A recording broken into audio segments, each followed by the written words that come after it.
Hey there, welcome. Today we're diving into a skill that honestly, every single one of us should have. We're talking about how to respond when someone is choking. It's one of those things that can happen in the blink of an eye, and knowing what to do, well, it can change everything. So let's get right into it. First, I want you to just look at this number, 17,000.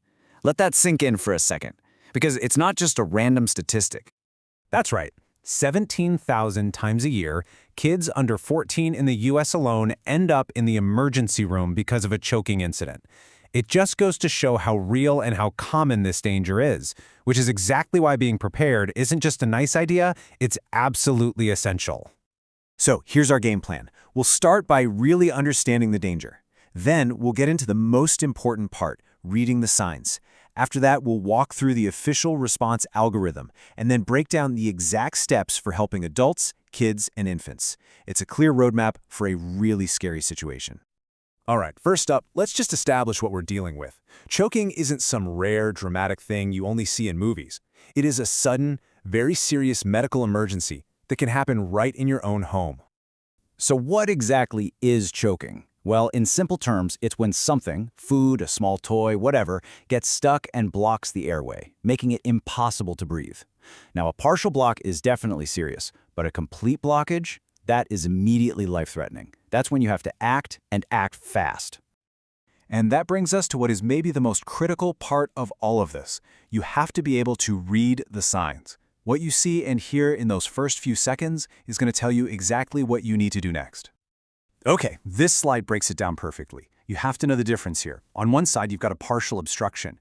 You'll hear them coughing and it'll be loud. They might be able to talk or make noise. If you see this, your job is easy. Just encourage them to keep coughing. But if it's a complete obstruction, it is a whole different ballgame. The person is quiet. They're trying to cough, but nothing's coming out. They can't speak. They can't cry. You might see them grab their throat. That's the universal sign for choking. This is a red alert. This is when you step in. So you've recognized it's a complete blockage. You know you have to do something. Now what?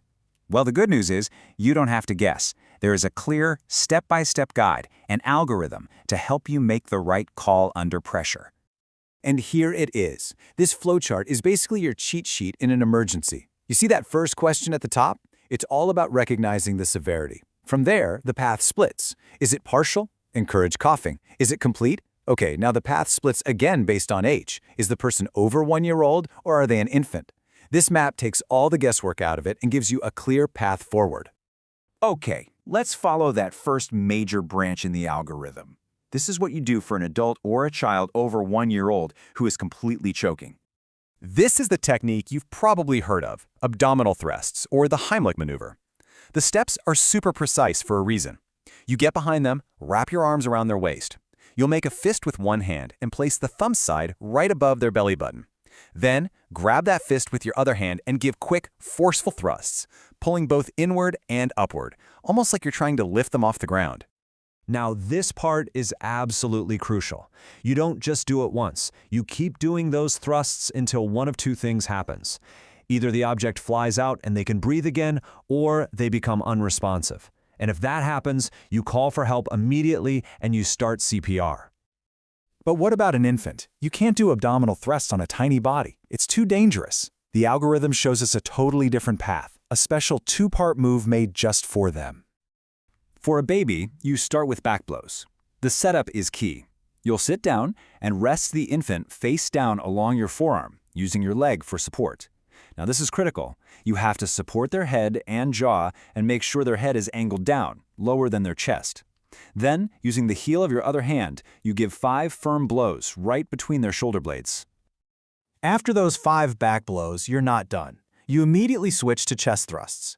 You'll carefully sandwich the baby between your forearms and flip them over, so they're now face up. Again, keep that head lower than the body. Then, take 2 fingers, place them in the center of the chest, just below the nipple line, and give 5 quick downward thrusts. And just like with an adult, this is a cycle. You don't stop. You keep repeating that sequence. 5 back blows, flip, 5 chest thrust, over and over again until the object comes out or help arrives. You know, after we've gone through all these different techniques, it really all comes back to this one simple idea. This quote really says it all.